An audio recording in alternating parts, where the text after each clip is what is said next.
नमस्कार. द स्पर्धा मंच या युट्यूबच्या ऑनलाईन डिजिटल प्लॅटफॉर्मवर सर्वांचं स्वागत आहे.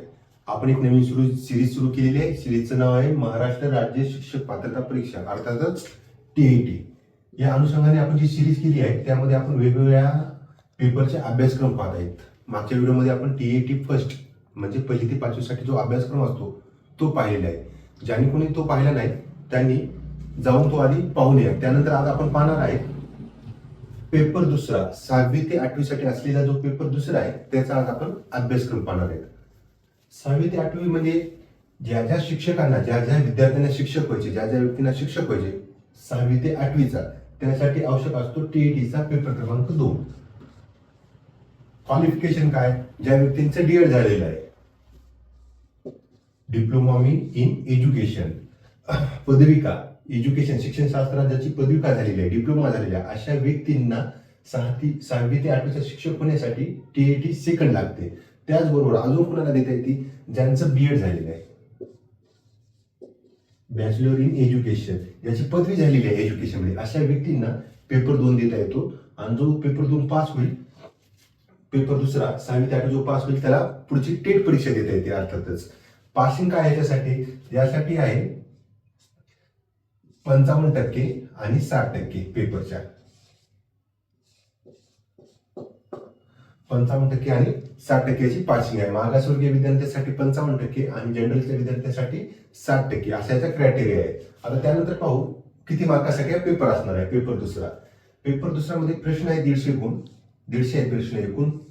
त्यानंतर जे गुण आहेत ते गुण सुद्धा 150 आहेत आणि वेळ सुद्धा 150 मिनिट आहे. म्हणजे एका प्रश्नाला 1 मिनिट राहणार आहे.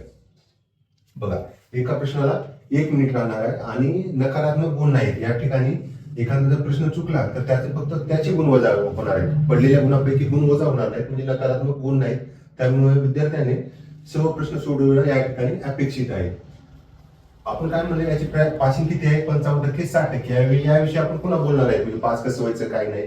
सुरुवातीला आपण अभ्यासक्रम समजून घेत आहे, त्यानंतर कसं पास होता येईल, कसं आपल्याला 60% घेता येईल या गोष्टींना आपण विचार करणार आहोत. बघा, 150 प्रश्न असणार आहे. 150 गुणासाठी 4 भागात विभागणी केलेली आहे याची, या पेपरची. पहिला भाग आहे भाषा 1 मराठी, जो की सर्वांसाठी कंपल्सरी असणार आहे परीक्षेमध्ये, मराठी. याचे प्रश्न किती येणार? याचे प्रश्न येणार आहेत 30. मराठीचे प्रश्न येणार आहेत 30 टोटल. 30 प्रश्न 30 गुणासाठी मराठीचे येणार आहेत. याच्यामध्ये काय येणार आहे? याच्यामध्ये सेम व्याकरण, शब्दसंपत्ती तुमची किती आहे, त्यानंतर उतारे आकलन, उतारा आकलन, अशा अनेक गोष्टीवर प्रश्न येणार आहेत. 30 प्रश्न 30 गुणासाठी मराठी सेक्शन अंतर्गत. त्यानंतर ती दुसरी आहे भाषा 2. भाषा 2 आहे हिंदी, इंग्रजी किंवा तुम्हाला इतर सुद्धा भाषा घेता येते. ते किती मार्कासाठी आहे? ते सुद्धा सेम 30 प्रश्न 30 गुणासाठी असणार आहेत. त्यामध्ये काय येणार? त्यामध्ये सेम व्याकरण येणार, संबंधित विषयाचं. इंग्रजी घेतली असेल तर इंग्रजीचं व्याकरण येणार, हिंदी घेतली असेल तर हिंदीचं व्याकरण येणार आणि उतारे पितारे सेम येणार त्या पद्धतीनं.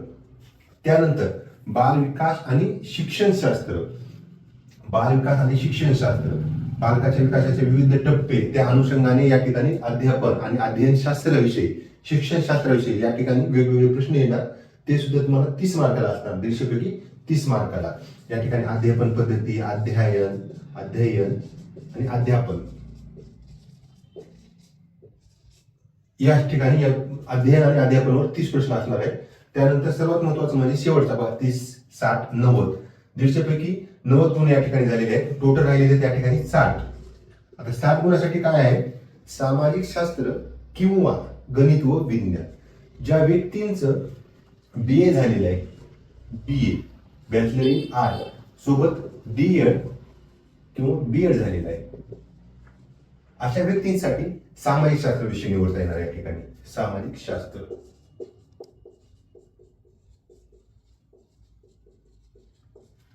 सुरुवातीला व्यावसायिक पात्रता DED किंवा BED झालेलं पाहिजे.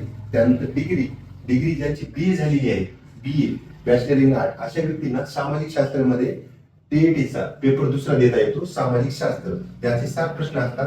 याच्यामध्ये काय येणार? 60 प्रश्नामध्ये 6वी ते 8वीला असलेलं सोशल सायन्स, गणित, विज्ञान, भूगोल, इतिहास यासारख्या गोष्टी या ठिकाणी येणार. त्यानंतर ज्यांचं BAC bachelor in science, DED किंवा BED, व्यावसायिक पात्रता DED असेल किंवा BED असेल आणि त्याचबरोबर BSc झाली असेल पदवी, तर अशांना गणित आणि विज्ञान घेता येणार. मॅथ आणि सायन्स, गणित आणि विज्ञान. ज्यांना बीएड झालंय, बीए झाले त्यांच्यासाठी सामाजिक शास्त्र, यांनी बीएससी केली त्यांच्यासाठी गणित आणि विज्ञान. आणि दोघांना कॉमन काय असणार आहे आपलं हे डीएड किंवा बीएड. डीएड किंवा बीएड. बी असेल तर सामाजिक शास्त्र विषय घेता येईल, बीएससी असेल तर गणित किंवा विज्ञान. हा सर्वात मोठा महत्वाचा आणि मोठा सेक्शन, टोटल 60 मार्क देणार आहे. याच्यामध्ये सामाजिक शास्त्रामध्ये तुम्हाला भूगोल, अर्थशास्त्र, राज्यशास्त्र, इतिहास या संदर्भातले वेगवेगळे प्रश्न विचारणार. आणि गणित आणि विज्ञानमध्ये गणिताचे 30 आणि विज्ञानचे 30 असे सेक्शन, गणित 30 विज्ञान 30 असे एकूण 60 प्रश्न या ठिकाणी विचारणार. तर आज पाहिला आपण टीईटीचा जो सेकंड पेपर आहे 6वी ते 8वी साठी असणारा, त्यासाठी असलेला अभ्यासक्रम. आता पुढे जेव्हा आपण व्हिडिओ घेऊन येणार आहे, त्या सिरीज कंटिन्यू चालणार आहे, त्यामध्ये आपण भाषा 1 मराठीमध्ये 30 प्रश्न कसे कोणत्या पद्धतीचे विचारले जाणार, त्याचबरोबर भाषा 2 हिंदी किंवा इंग्रजीमध्ये 30 प्रश्न कसे असणार, त्यानंतर जे आपलं बालविकास आणि शिक्षणशास्त्र आहे या संदर्भातले 30 प्रश्न यावेळी आपण डिटेल व्हिडिओ घेऊन येणार आहे, डिटेल अनालिसिसचा व्हिडिओ घेऊन येणार आहे. आणि त्यानंतर सामाजिक शास्त्राला कोणते पुस्तकं वाचायचे, पाठ्यपुस्तकं कशी वाचायची, त्याचे ऑनलाईन कशा करायच्या, इम्पॉर्टंट नोट्स कशा करायच्या या संदर्भात आपण वेगवेगळे व्हिडिओ बनवणार आहे. त्यामुळे आमच्या चॅनलला सबस्क्राईब करा, लाईक करा, कमेंट करा, जेणेकरून तुम्हाला टीईटी संदर्भात काहीच अडचण येणार नाही. तसेच इतर ज्या स्पर्धा परीक्षा आहेत, पोलीस भरती असेल, तलाठी असेल, वेगवेगळ्या सरळ सेवा असतील, यासाठी महत्त्वपूर्ण आमचे चॅनल असणार आहे. त्यामुळे आमच्या चॅनलला सबस्क्राईब करा, लाईक करा, कमेंट करा. धन्यवाद.